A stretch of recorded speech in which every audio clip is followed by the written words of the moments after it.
Boa noite a todos. Um prazer voltar aqui. E eu geralmente trago chuva quando eu venho para cá, né? Já notaram isso, né? Toda vez que eu venho aqui o tempo está meio fechado. Chove um pouquinho, né? Mas isso também é a abundância do próprio Criador, que também nos dá na medida certa aquilo que nós precisamos, né?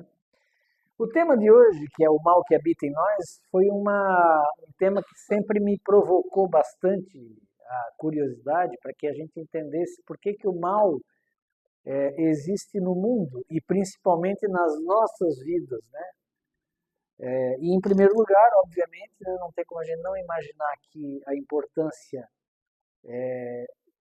deste componente estar presente é porque nós ainda estamos vivendo num mundo de provas e expiações, né? Então, como ninguém veio aqui a passeio, a gente veio aqui com propósitos muito específicos de, diante das situações desafiadoras que a gente vivencia, a gente aprender, mesmo nas dificuldades, o que existe ali de importante. Então, o mal, ele há, né, que habita em todos nós, né, porque ninguém aqui está imune a isso, né, entender qual de forma muito particular, a razão disso acontecer.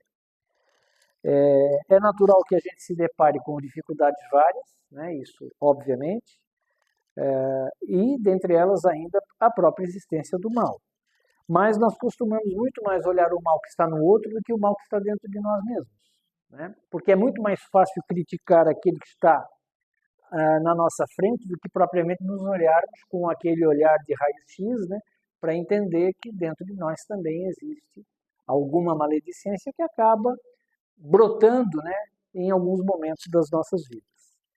E nós praticamos essa maledicência das formas mais cruéis até aquelas mais costumeiras, né? Aquelas que nós muitas vezes nem percebemos. Mas quando a gente vem aqui para o Espiritismo, né, a gente começa a ter proximidade aqui, participar dos trabalhos da casa, estudo e tudo mais, nós ficamos completamente imunes a tudo isso, não é verdade? E aí eu achei, dentro das redes sociais, né, eu estava lá rolando a página e de repente me deparei com uma imagem que ela é bem representativa para que nós pensemos também a respeito de nós, espíritas, né? E aí vi essa imagem aí, ó, eu e a minha amiga espírita, depois de 40 minutos falando de alguém, dizendo assim, mas quem somos nós para julgar, né? E isso se passa conosco, porque nós estamos aqui no meio, né?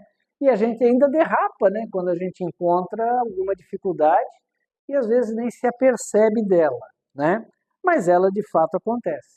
E aí a gente tem que entender quais são as premissas das influências que nos fazem a gente às vezes ainda caminhar nesse trajeto tortuoso aí. E aí, obviamente, buscando nas obras na codificação de Allan Kardec, a gente vai encontrar vários momentos, né, várias passagens que são importantes para a nossa reflexão.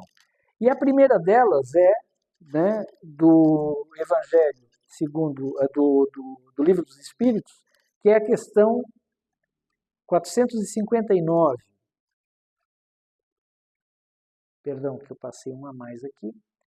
Que é aquela em que Kardec pergunta assim, se influem os espíritos nos nossos pensamentos e nossos atos, e ele diz que sim, muito mais do que nós possamos imaginar, e influem de tal ponto que, de ordinário, são eles que nos dirigem, né? Que é uma das questões assim mais batidas que a gente tem aqui nos nossos estudos e que é a síntese de uma grande verdade, né? Então, nós estamos nesse mundo aqui, né, encarnados, muito suscetíveis àquilo que os nossos amigos espirituais e nem sempre, né, tão amigos, né, mas também aqueles que nos querem mal, lá no plano espiritual, que também acabam influenciando. Então essa é a razão pela qual nós devemos permanentemente entender, dentro dos nossos pensamentos, quais são os nossos pensamentos que são legitimamente nossos e aqueles que não são, né? A gente precisa começar a ter o discernimento disso. Porque nós, se formos invigilantes, se a gente não começar a perceber o que está se passando conosco, a gente pode passar a ter atitudes esquisitas, nos quais a maledicência encontra um campo fértil para nascer. E aí a gente deve sempre buscar essa dúvida olhando como é que os nossos pensamentos estão sendo produzidos. Se aquele pensamento que vem ele não está contra os nossos princípios morais, contra a nossa educação, contra aquilo que a gente, enfim, né, quando a gente passa a fazer os estudos aqui na Casa Espírita, a gente começa a ter a percepção daquilo que faz sentido para nós e daquilo que é um pensamento que está lá, assim, no fundo, ele não é nosso, porque ele nos empurra para uma ideia ou para uma ação que não é exatamente das mais airosas. Mas aí, o que a gente tem que levar em conta o que é o mal, né? E se sempre nós podemos atribuir o mal aos espíritos menos iluminados que nos acompanham nessa caminhada. E aí lá, na Gênese, num capítulo chamado Origem do Bem e do Mal, onde a gente busca também subsídios para aqui apresentar, a gente vai encontrar a seguinte passagem.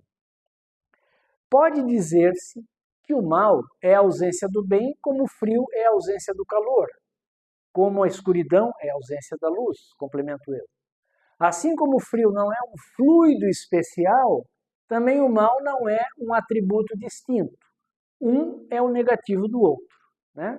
Então a gente tem o mal e tem o bem, a gente tem o frio e tem o calor, a gente tem o escuro e tem o claro. Então é um fenômeno que vai acontecer na nossa vida sempre. E aí segue. Onde não existe o bem, forçosamente o mal aparece. Não praticar o mal já é um princípio do bem. Deus somente quer o bem, obviamente. Só do homem é que vai proceder o mal. Se na criação houvesse um ser preposto ao mal, ninguém o poderia evitar. E aí ele conclui, mas tendo o homem a causa do mal em si mesmo, e veja que esse si mesmo ele não está em letras garrafais porque eu quis. Está lá na obra, né? Para mostrar como de fato está dentro de nós. Tendo simultaneamente o livre-arbítrio e por guia as leis divinas, vai evitá-lo sempre que o queira. Então, se o homem pode evitar desde que ele o queira, então está na nossa mão, né? Não adianta a gente olhar de fora, a gente tem que olhar de dentro, porque está dentro da nossa possibilidade de conseguir mudar. Mas daí nós perguntamos, qual é o motivo do mal nas nossas vidas, né? É um motivo tão deletério ou ele tem algum fim útil? Porque mesmo o mal, ele tem que ter um fim útil se a gente levar em conta que nós estamos aqui num mundo de provas e expiações, aonde tudo que nos acontece tem um propósito. Ele se revela uma oportunidade que, quando bem aproveitada, veja, não é fazer apologia do mal, mas dizer que quando ele aparece na nossa vida, ele deve ser bem aproveitado como uma lição que nos faça tirar daquilo um fim útil. E pode ser virtuoso e construtor do bem. E aí nós vamos ver de novo na Gênese o que nos diz Kardec. Tendo o homem que progredir, os males a que se acha exposto são um estimulante para o exercício da sua inteligência, né, nossa capacidade intelectiva, de todas as suas faculdades físicas e morais, e nos incita a procurar os meios de evitá-lo.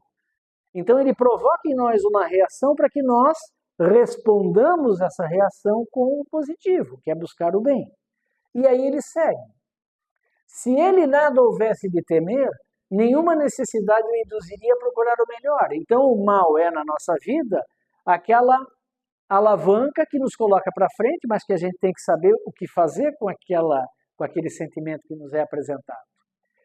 Então, se a gente não tivesse nada a temer, como diz aí, o espírito se entorpeceria na inatividade, nada inventaria e nem descobriria. A dor é o aguilhão que o impele para a frente na senda do progresso. Então, a dor que origina do mal, né, que neste caso tem um fim útil, que é nos fazer ter a consciência de que nós precisamos obrar ao inverso e fazer o bem, para que a gente não seja, né, esse ser útil, né? O inocente útil na mão daquele mal que a gente vivencia a cada experiência da nossa vida.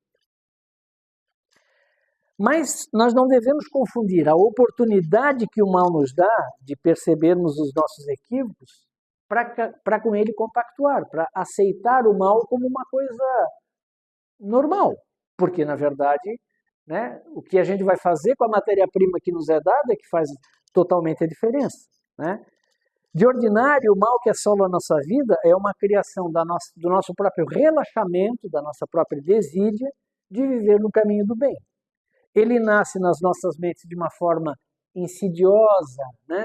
Ele vai nos minando pelas beiradas e vai nos alcançando porque nós deixamos. E quando nós deixamos, nós estamos, na verdade, colocando um caminho bem adubado para que esses sentimentos de baixa vibração tomem conta de nós.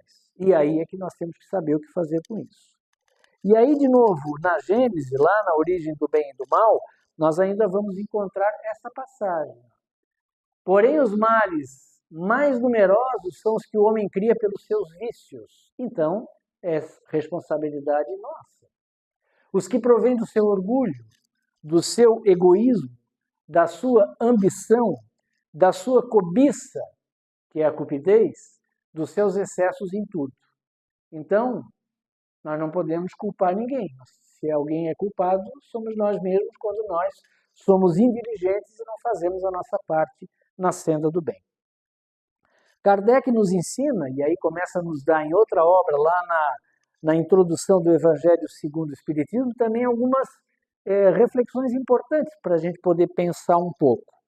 A relação dos homens com os espíritos é constante e, portanto, é um prazer aos maus espíritos que sejamos impelidos para o mal, porque eles nos usam como instrumento para aquilo que eles querem fazer. E dessa forma, nós acabamos mais assemelhados a eles do que propriamente aquele que está no caminho da evolução para se tornar o homem de bem, que é aquele que a gente já conhece tão bem. Quando retornamos à pátria espiritual, após a nossa encarnação, nós temos lá a perfeita lembrança de tudo que nós acabamos de viver, assim como das vidas que nós já tivemos lá para trás, e ali a gente vai, inclusive, ter a consciência de todo o mal que nós fizemos. Só que daí, quando nós chegarmos lá em cima, né, a gente vai ver os períodos desperdiçados dessa nossa última existência, e aí não adianta botar a mão na cabeça, né, ou na consciência, porque daí a gente já deixou de aproveitar uma oportunidade importante para o nosso próprio melhoramento.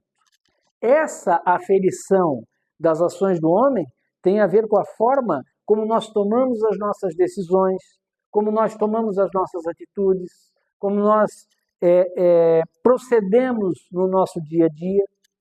E isso porque todos provêm de uma mesma criação divina, como assevera a questão 121 do Livro dos Espíritos, quando foi perguntado o seguinte: por que alguns espíritos seguiram o caminho do bem e outros do mal? E a resposta é muito simples. Não têm eles o livre-arbítrio? E aí segue. Deus não os criou maus. Ao contrário, ele os criou simples e ignorantes. Então nós viemos como um quadro em branco. Né? Quem é que vai escrever nesse quadro? Nós. Então nós temos a capacidade disso. E tendo tanta aptidão para o bem quanto para o mal. Os que são maus assim se tornaram por vontade própria e por escolha própria, ou porque as suas formas de encarar a vida assim o levaram para a construção do mal e não do bem. Por isso, analisando as ferramentas que temos em nossas próprias mãos, a gente não pode se esconder atrás de um determinismo, né? E aí foi muito interessante que o Paulo aqui na entrada ele falou na síndrome da Gabriela, e ela está aqui. Porque a gente pensa assim, eu nasci assim, eu sempre fui assim, então não vou mudar nunca, tá? Porque eu já vim assim. Não! Se nós viemos assim, que nos acenda a luz amarela para que a gente consiga entender que nós temos que fazer a nossa parte na mudança interior que cada um de nós tem que construir para a gente poder caminhar na direção correta. Então nós não podemos imaginar que as coisas acontecem por determinismo, porque não existe determinismo, né? Assim como o acaso também não existe determinismo. Nós vamos construir naquele quadro branco que cada um de nós, como criaturas simples e ignorantes que aparecemos, precisa construir para o seu melhoramento. E nesse sentido, nós é que escolhemos o trajeto, o caminho, aonde nós queremos ir, a forma de proceder, de viver, de agir, né? E nós seremos responsabilizados se não fizermos bom uso desses momentos. Nesse sentido, como reflexão sobre os nossos caminhos, precisamos sempre ter aquele binômio da vigilância e da oração, que são a forma como nós temos aqui de conseguir olhar o que está acontecendo, né? Ou seja, vigiar, e diante das provocações, através da oração, tentar conseguir o nosso religamento com o bem, né? Porque a vigilância é um instrumento de atenção às nossas realidades e a oração de iluminação para a conexão que nos reequilibre o próprio caminho. Somente para contextualizar, quando a gente faz a oração do Pai Nosso, por exemplo, nós pedimos que o Criador não nos deixe cair em tentação e que nos livre do mal. Não é verdade? Está lá na oração que o próprio Cristo nos ensinou. A oração é belíssima, todos nós sabemos. Mas junto com ela tem que ter ação, uma intenção sincera, porque senão são só palavras jogadas no vento. Porque a espiritualidade, ela enxerga dentro de nós sem nenhum tipo de amarra, né? E as palavras não podem desmentir o sentimento. E aí, como a gente falou na oração, de que forma que a espiritualidade nos ajuda? E aí vamos encontrar lá no Evangelho segundo o Espiritismo, no capítulo Pedi e Obtereis, algumas dicas. Nesse caso, o que eles fazem, espiritualidade, através da oração, não é afastar de nós o mal, porém sim desviar-nos do mau pensamento. Veja, o que é o pensamento? É a nossa ação, que pode nos causar dano. Eles em nada obstam ao cumprimento dos decretos de Deus, nem suspendem o curso das leis divinas. Né? Elas são imutáveis, elas não mudam. Porém, apenas evitam que as infringamos dirigindo o nosso livre-arbítrio. Então, quando a gente fala em livre-arbítrio, está de novo na nossa mão. Não está na mão de ninguém. Ninguém poderá fazer por nós o papel que é exatamente nosso de, através do nosso livre-arbítrio, conseguir encontrar o melhor caminho. Outro ponto importante é entendermos que a vivência do mal não é, como vimos, um determinismo, né? Ele é uma oportunidade que aparece aqui e ali, mas ele não é determinismo. E que existem caminhos alternativos que só dependem da nossa iniciativa. E aí, lá na questão 120, a gente vai encontrar a seguinte pergunta: todos os espíritos passam pela fieira do mal para chegar ao bem? E aí os espíritos nos respondem, isso é uma paulada na nossa razão, né? Pela fieira do mal, não. E sim pela fieira da ignorância. Porque aí a gente está demonstrando que, como a gente ignora qual é o bom caminho, né? Nós não podemos dizer que o mal é um determinismo, mas sim a ignorância nos permite que a gente às vezes não perceba o grande caminho. Dessa forma, a ignorância em uma ou mais existências, o que ela faz? A única coisa que ela faz é adiar a nossa evolução, é retardar aquilo que a gente poderia ter de evolução. Capacidade essa que a espiritualidade maior espera de cada alma encarnada. Se nós não aproveitarmos a oportunidade que a nossa existência oferta todos os dias e perdermos um tempo precioso, tornamos mais difícil o caminho da nossa própria construção. E isso a gente vê muito bem na questão 125, quando Kardec perguntou: os espíritos que enveredaram pela senda do mal poderão chegar ao mesmo grau de superioridade que os outros? E aí os espíritos dizem sim, eles poderão, mas as eternidades serão mais longas. Ou seja, a necessidade de a gente fazer mais processos de reencarnação, até que a gente entenda que aquele caminho que a gente está vivenciando não é o mais adequado, vão ser o desperdício das eternidades que vão ser para cada um de nós mais longas. Então, de novo, está na nossa mão saber aproveitar a nossa oportunidade agora. E é importante lembrar que a maior característica que diferencia o homem dos demais animais é nós termos inteligência, né? Discernimento da fina capacidade de conseguir saber o valor das coisas, de raciocinar e de usar o livre-arbítrio que nós já falamos aqui. O que é o livre-arbítrio? Capacidade de escolha consciente e voluntária que Deus concede ao homem, ao espírito, e que lhe permite decidir entre o bem e o mal. É uma propriedade da alma que se desenvolve à medida que o ser evolui, nas diversas encarnações e nos diversos retornos que ele tem à pátria espiritual, trazendo responsabilidade moral sobre cada um de nós. E aí, na questão 631, vem a seguinte pergunta: tem meios o homem de distinguir por si mesmo o que é bem do que é mal? E aí os espíritos vão nos dizer sim, quando crê em Deus e o quer saber. Não adianta crer em Deus e esperar que o milagre vá acontecer. Nós temos que ter ação. Deus lhe deu a inteligência para distinguir um do outro, mas a inteligência ativa, porque somente saber que o mal existe e não fazer as nossas ações na construção do bem, de nada vai nos adiantar. Então, isso é importante sempre termos presente que a inteligência é um presente que nos é dado para que a gente, através da ação, nos mude. Mas a maledicência, ela não se dá somente nas ações efetivas de fazer o mal. Quantas vezes, veladamente, nós obramos o mal pelo simples pensamento, né? Não é verdade?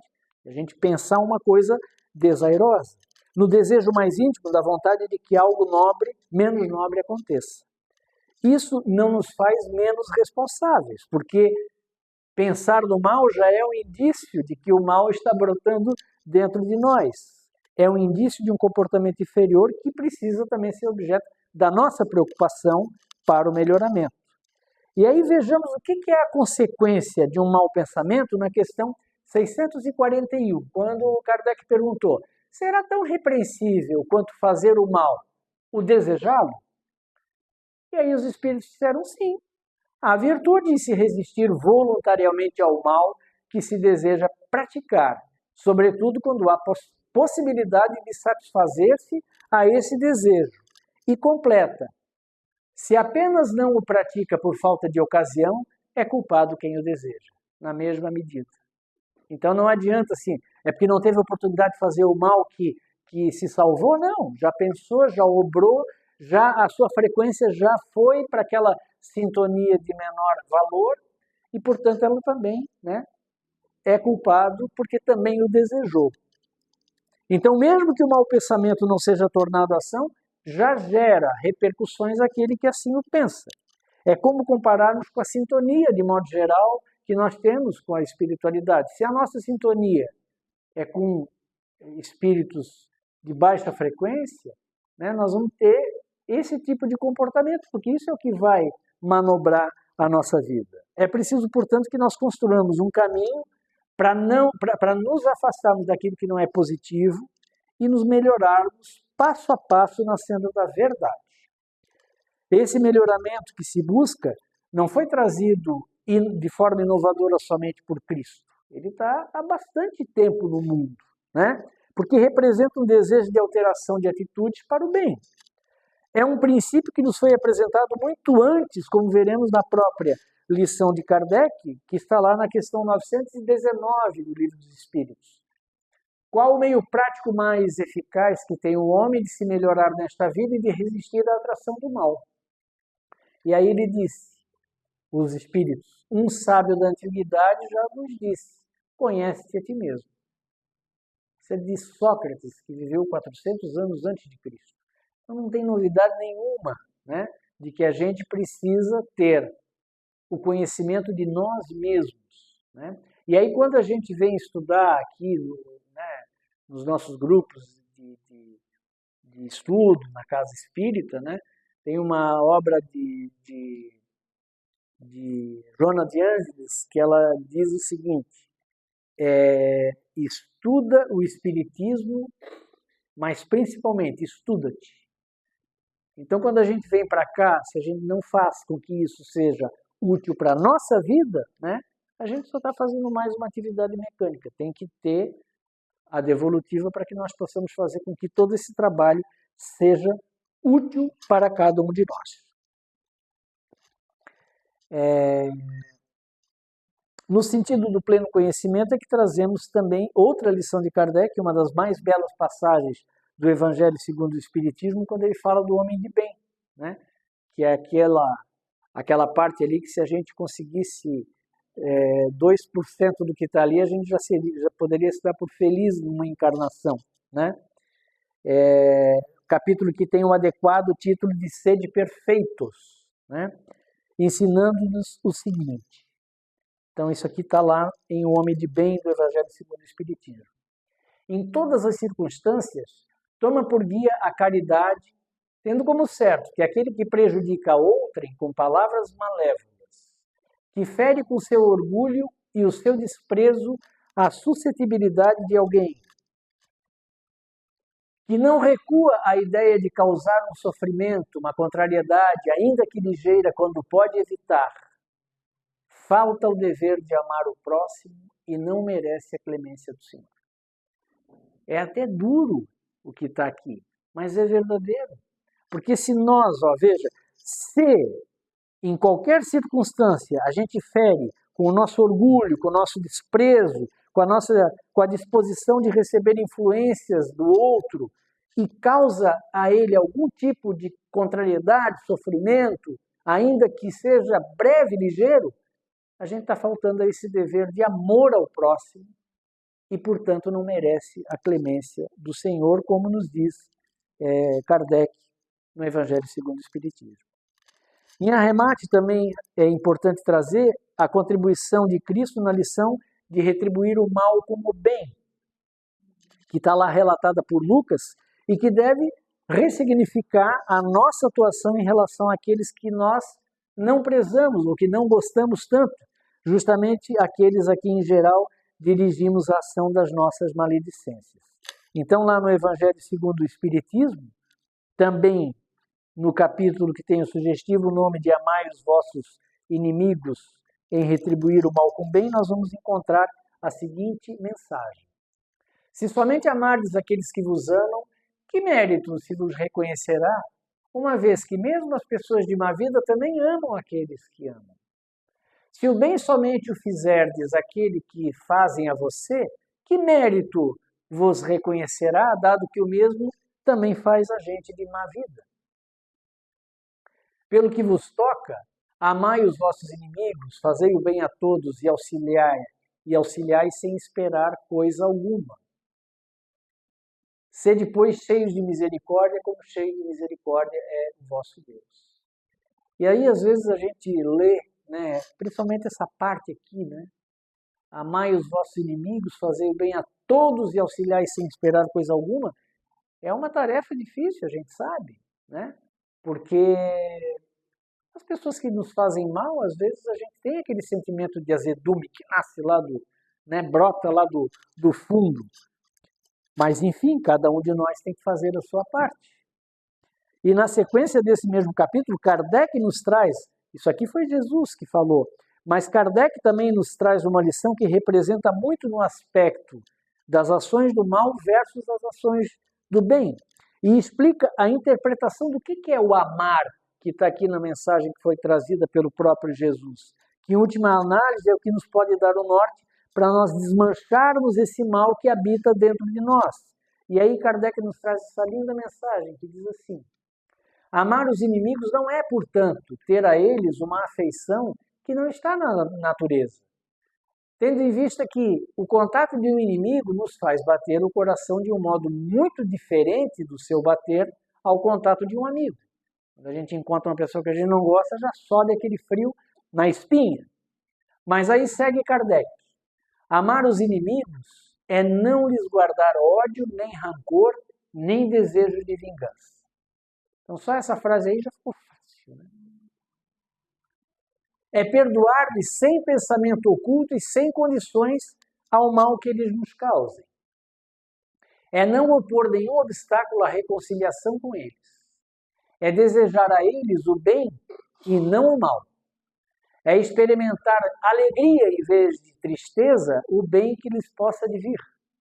E às vezes a gente olha, né, uma pessoa que a gente não gosta, que tem algum sucesso, e aí, assim, o primeiro pensamento que a gente pensa, como é que pode? Aí a gente tem que engolir o que a gente está falando, né? E aí segue. É socorrê-los em se apresentando ocasião, É abster-se, quer por palavras ou atos, de tudo aquilo que os possa prejudicar. É finalmente retribuir a eles sempre o mal com o bem, sem a intenção de humilhação. E aí conclui: quem assim procede preenche as condições do mandamento: amai os vossos inimigos. Então, já que nós estamos falando do mal, e do mal que está em nós, e daquele que está no outro, e daquele que obra contra nós, e daqueles que convivem conosco, que também não gostamos de um ou de outro na nossa vida, é uma visão para todos, né? Para todo mundo tem um significado especial essa mensagem aqui que traz Kardec. E aí, por derradeiro, no sentido do melhoramento que cada um tem, nas oportunidades que a vida nos brinda de construir a nossa história, que é a ferramenta para que nós façamos a transposição deste mal que habita em nós para um outro nível de ação no bem, lembremos o ensinamento de Cristo, que também é relatado por Mateus, que é o da porta estreita, né? Entrai pela porta estreita, porque larga é a porta da perdição e espaçoso é o caminho que a ela conduz. E muitos são aqueles que por esta porta entram. E segue. Quão pequena é a porta da vida, quão apertado é o caminho que a ela conduz, e quão poucos a encontram. Então percebam como ela é uma mensagem importante, porque nós, nas oportunidades que temos que buscar essa porta estreita, que é aquela que dá bastante dificuldade para a gente conseguir seguir para frente. A gente sabe disso, né? O caminho não é cor-de-rosa e nem sempre é um caminho de flores. Muito ao contrário, se nós estamos aqui é porque algum significado ainda temos que ter. E aí Kardec também fala dessa trilha, desse caminho que leva à consecução do bem ante a incerteza do caminho do mal e que nos arrasta para paixões desmedidas. E aí o que nos diz o Kardec no capítulo chamado Muitos os chamados, poucos os escolhidos? Ele nos diz ali, isso é Kardec, largue a porta da perdição porque são numerosas, infindáveis as paixões más, e porque o maior número envereda pelo caminho do mal. É estreita a porta da salvação, porque há grandes esforços sobre si mesmo. É disso que nós estamos falando, esse aqui é o objeto que a gente está falando aqui, né? Então, porque grandes esforços sobre si mesmo é obrigado o homem que a queira transpor para vencer suas más tendências, coisas a que poucos se submetem. E retornando à oração do Pai Nosso, a oração que Cristo nos ensinou, para que nós nos dirijamos ao Pai, naquela parte já mencionada de nos livrarmos das tentações e dos males, trazemos uma lição também muito importante sobre o poder da prece, que também está lá no Evangelho segundo o Espiritismo, lá no finalzinho, lá na coletânea de preces espíritas, quando a gente vai encontrar esse direcionamento. O mal não é obra tua, Senhor, porquanto o manancial de todo bem nada de mal pode gerar. Somos nós mesmos que criamos o mal, infringindo as tuas leis e fazendo mau uso da liberdade que tu nos outorgaste. Quando os homens as cumprirmos, o mal desaparecerá da terra como já desapareceu de mundos mais adiantados que o nosso. E certamente no momento que nós estamos vivenciando, que é essa transição, né, do mundo de provas e expiações para o mundo de regeneração, que é um processo que nós já sabemos que começou, mas não sabemos quando será concluído, porque nós estamos no meio do processo, e que quando a gente olha as barbaridades que a gente vê acontecendo no dia a dia, localmente, mundialmente, as guerras, os conflitos, as coisas que vão ficando a descoberto, a gente vai ver que a gente está num mundo em constante transição, né, aonde a gente quer chegar aonde o mal não mais impere. E, portanto, cabe a nós que nós façamos a nossa transformação íntima, a transformação de nós mesmos, e que isso, mais uma vez, precisa ser dito, está nas nossas mãos. Então, que cada um de nós faça aquilo que nos compete, para que a gente possa construir em nós, né, o bem, porque do mal que habita em nós, cada um tem a consciência de que as mudanças dependem de cada um mesmo e que cada um faça a sua parte. Obrigado, gente. Espero que tenha sido bom para vocês.